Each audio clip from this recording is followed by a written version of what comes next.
컴퓨터 화면의 푸른빛만이 어둠을 가르던 새벽 3시. 박서윤의 세상은 소리 없이 균열을 일으키기 시작했다.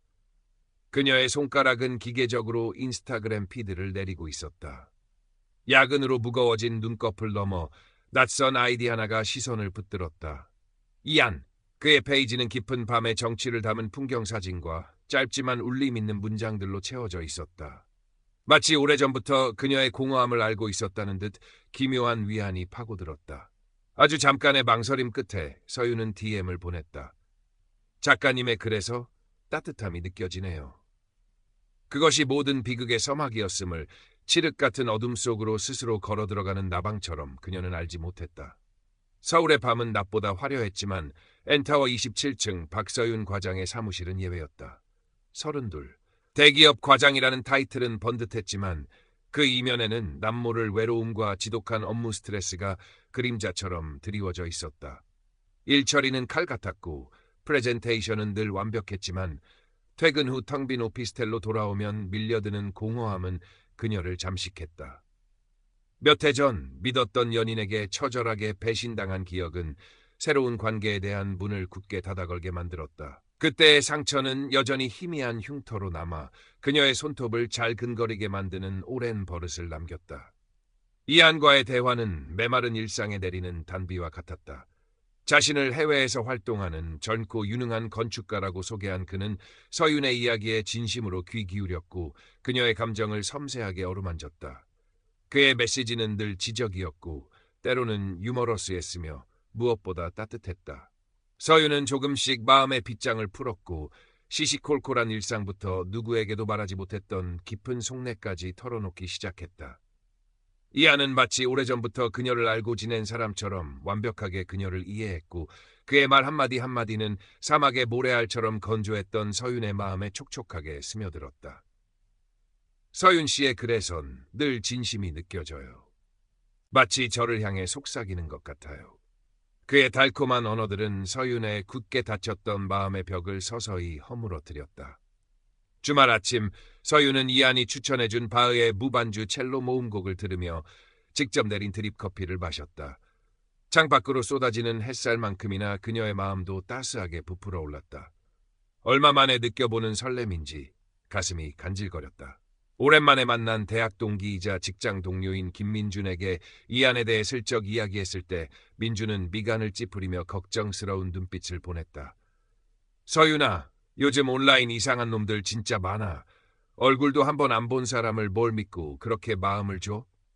하지만 이미 이안에게 흠뻑 빠져든 서윤에게 민준의 현실적인 충고는 그저 캐캐 묵은 잔소리처럼 들릴 뿐이었다. 그녀는 속으로 민준이 연애세포가 다 죽어서 그렇다고 생각했다. 이안은 서윤의 생일을 정확히 기억하고 그녀가 평소 갖고 싶어 했던 희귀한 원두와 함께 작은 손편지를 국제우편으로 보내오는 세심함까지 보였다. 값비싼 선물은 아니었지만 그의 정성과 진심이 고스란히 느껴지는 듯했다. 두 사람은 자연스럽게 카카오톡 아이디를 교환했고 그들의 관계는 더욱 은밀하고 깊숙한 영역으로 접어들었다. 이안은 내년에 한국에 들어가면 가장 먼저 서윤 씨를 만나러 갈 거예요. 우리가 함께 걸을 서울의 거리가 벌써부터 기대되네요 라며 서윤의 가슴을 뛰게 만들었다. 그의 인스타그램 프로필 사진 속 부드러운 미소와 지적인 눈빛, 세련된 옷차림은 서윤이 막연하게 그려왔던 이상형의 모습과 놀랍도록 닮아 있었다. 어쩌면 이것이 운명일지도 모른다는 생각마저 들었다. 어느 날 이안이 갑자기 며칠 동안 연락이 두절되었다. 아프리카 오지에 있는 현장에서 긴급 문제가 발생해서 당분간 통신이 어려울 것 같아요. 걱정하지 말고 기다려줘요 내 사랑. 이라는 짧은 메시지만 남긴 채였다. 서윤은 밤잠을 설쳤다. 그에게 무슨 일이 생긴 건 아닐까? 혹시 위험한 상황에 처한 건 아닐까? 온갖 불길한 상상들이 꼬리에 꼬리를 물고 이어졌다. 스마트폰을 손에서 놓지 못하고 그의 마지막 메시지만 하염없이 바라보았다. 며칠 뒤 이안은 아무 일 없었다는 듯 다시 연락해왔다. 그의 목소리는 평소보다 조금 지쳐 있었지만 다정함은 여전했다. 미안해요 서윤 씨. 정말 중요한 프로젝트였는데 갑작스러운 사고가 있었어요. 그래도 당신 생각하면서 힘냈어요. 그의 지친 음성에 서윤은 안도했고 오히려 그를 걱정시키지 못한 자신을 탓했다. 영상 통화를 요청했을 때 이하는 지금은 너무 초췌해서 당신에게 멋진 모습만 보여주고 싶은데 조금만 더 기다려줘요. 곧 완벽한 모습으로 나타날게요. 라며 능숙하게 피했다.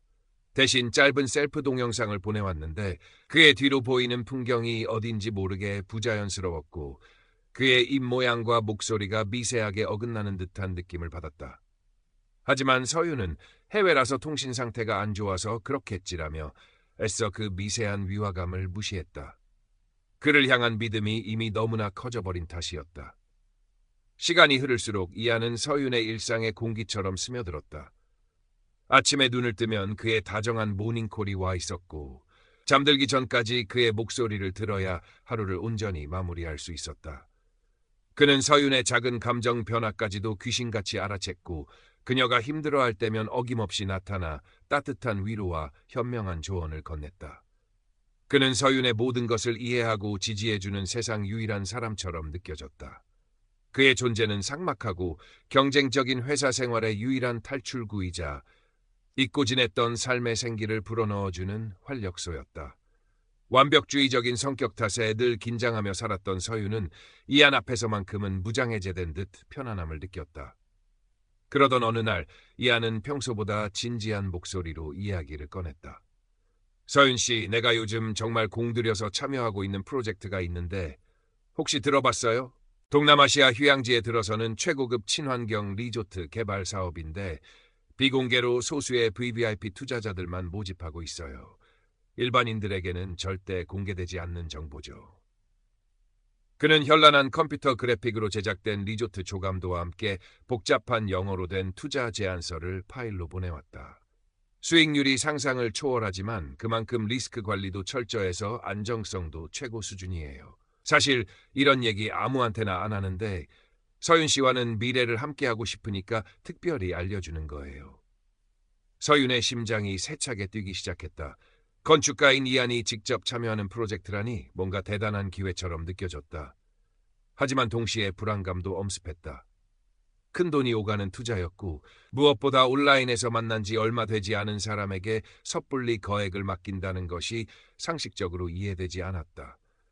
그녀는 민준에게 조심스럽게 이한의 투자 제안에 대해 털어놓았다. 민준은 예상대로 길길이 날뛰며 반대했다. 야, 박서윤, 너 진짜 제정신이야? 그거 딱 봐도 사기잖아. 세상에 어떤 미친놈이 얼굴도 한번 안 본 여자한테 그런 고급 정보를 알려줘? 당장 그놈 차단해. 민준의 격앙된 목소리에도 서윤은 쉽게 마음을 접을 수 없었다. 여동생 서연 역시 언니, 요즘 AI가 얼마나 발전했는데 그 남자 사진이랑 동영상 진짜라고 어떻게 확신해? 그리고 그런 대박 투자가 있으면 자기 가족 친척들한테 먼저 알리지 왜 생판 남인 언니한테? 라며 현실적인 의문을 제기했다. 가족과 친구의 반대는 오히려 이한에 대한 서윤의 믿음을 더욱 강화하는 역효과를 낳았다. 그들은 이한을 직접 겪어보지 못했기에 그의 진심과 능력을 오해하고 있는 것이라고 생각했다. 이한은 서윤의 불안감을 잠재우기 위해 매일같이 달콤한 말로 그녀를 설득했고 투자에 성공하면 함께 떠날 세계 여행 계획을 세우며 그녀의 마음을 흔들었다. 서윤 씨, 이건 단순한 돈벌이가 아니에요. 우리가 함께 만들어갈 아름다운 미래를 위한 중요한 첫걸음이라고요. 나를 믿어요. 내 모든 것을 걸고 약속할게요. 그의 간절한 목소리와 그녀의 사진을 보며 눈물을 글썽이는 듯한 연기. 나중에야 알게 된 사실이지만에 서윤의 이성적인 판력은 완전히 마비되어 버렸다. 어쩌면 이것이 정말 지긋지긋한 회사 생활을 청산하고 새로운 삶을 시작할 수 있는 마지막 기회일지도 모른다는 위험한 희망이 그녀를 사로잡았다. 그녀는 과거 연인에게 배신당했던 아픈 기억을 떠올렸지만 이번에는 다를 거야. 이하는 그런 사람이 아니야 라며 스스로를 세뇌했다. 결국 서윤은 오랜 고민 끝에 첫 번째 투자금으로 2천만 원을 송금하기로 결심했다. 정기예금을 해지하고 부족한 돈은 비상금까지 탈탈 털었다. 이한이 알려준 해외 법인 명의의 계좌, 물론 대포 통장이었다로 돈을 송금하는 순간 그녀의 손은 가늘게 떨렸지만 이한과의 장밋빛 미래를 상상하며 애써 불안감을 억눌렀다. 며칠 후 이한은 환희의 찬 목소리로 연락해왔다. 서윤 씨, 역시 내 예상이 맞았어요. 1차 투자 수익금이 벌써 발생했어요. 정말 대단하죠? 약속대로 수익금 500만 원이랑 원금 일부 500만 원 합쳐서 1000만 원 바로 보내드릴게요. 곧이어 서윤의 계좌로 정확히 1000만 원이 입금되었다. 생각지도 못한 엄청난 수익과 원금 일부 회수에 서윤은 안도했고 이 안에 대한 마지막 한 조각의 의심마저 눈 녹듯 사라졌다. 민준과 서연의 경고는 그저 세상 물정 모르는 사람들의 기우였던 것이다. 그녀는 마치 세상을 다 가진 듯한 기분에 휩싸였다. 봤죠, 서윤 씨? 내가 뭐라고 했어요. 이건 정말 하늘이 주신 기회라니까요. 이하는 한껏 고무된 목소리로 말했다.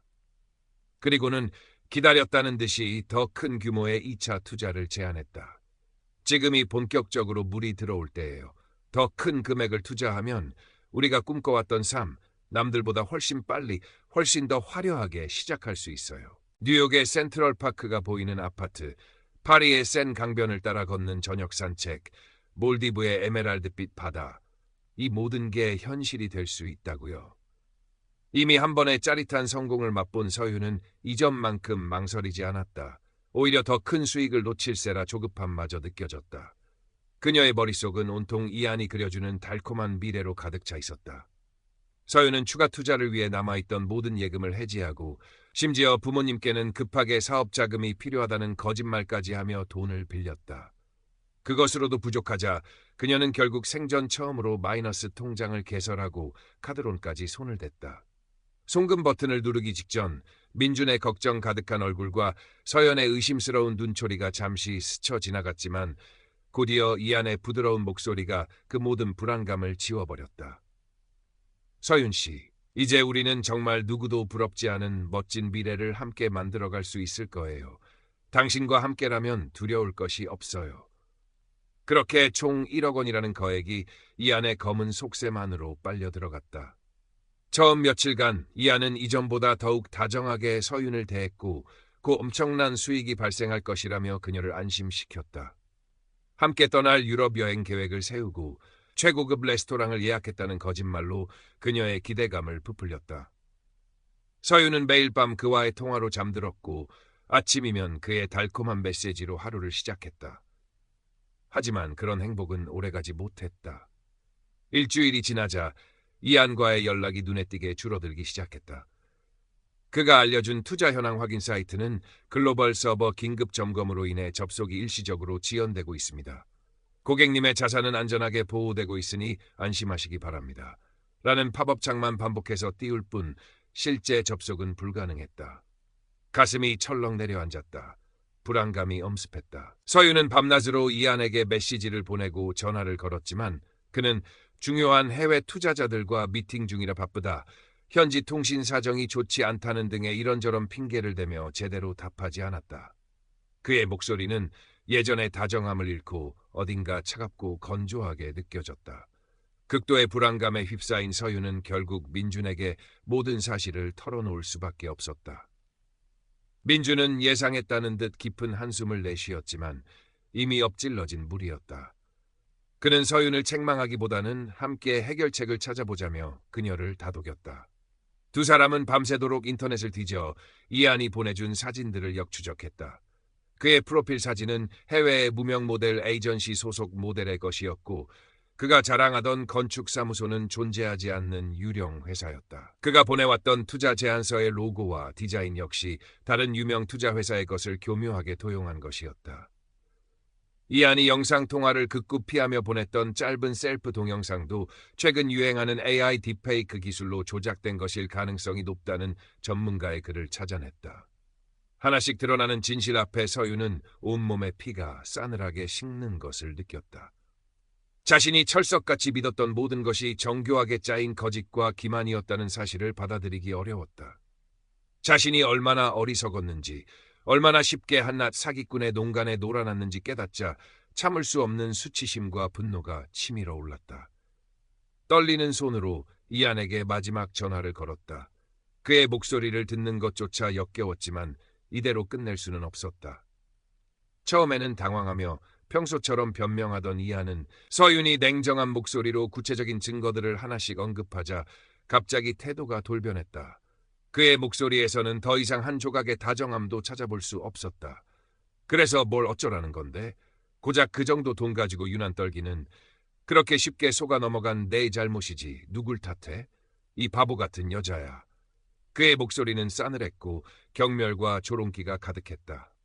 신고라도 하시겠다? 그럼 그동안 우리가 나눴던 은밀한 대화들 내 직장 동료들이랑 가족들한테 쫙 뿌려줄까? 어느 쪽이 더 쪽팔리고 비참해질지는 잘 생각해보는 게 좋을 거야. 비열한 협박이었다. 서윤은 수화기를 든 채 얼어붙었다. 아무 말도 할 수 없었다. 전화는 일방적으로 끊겼고 곧이어 이안의 모든 SNS 계정과 카카오톡은 깨끗하게 탈퇴 처리되어 모든 연결고리가 끊어졌다. 투자 사이트는 완전히 폐쇄되었고 송금했던 계좌는 이미 오래전에 지급 정지된 대포 통장이었다. 평생 동안 악착같이 모았던 돈, 그리고 미래를 담보로 짊어진 엄청난 빚. 모든 것이 한순간에 허공으로 날아가 버렸다. 서윤은 며칠 동안 식음을 전폐하고 방 안에 틀어박혀 나오지 않았다. 창밖으로 쏟아지는 햇살마저 그녀를 비웃는 듯 잔인하게 느껴졌다. 깊은 절망감, 씻을 수 없는 수치심, 자신을 향한 끝없는 분노와 자책감이 뒤섞여 그녀의 영혼을 갈기갈기 찢어놓았다. 차라리 이대로 모든 것이 끝나버렸으면 좋겠다는 위험한 생각까지 들었다.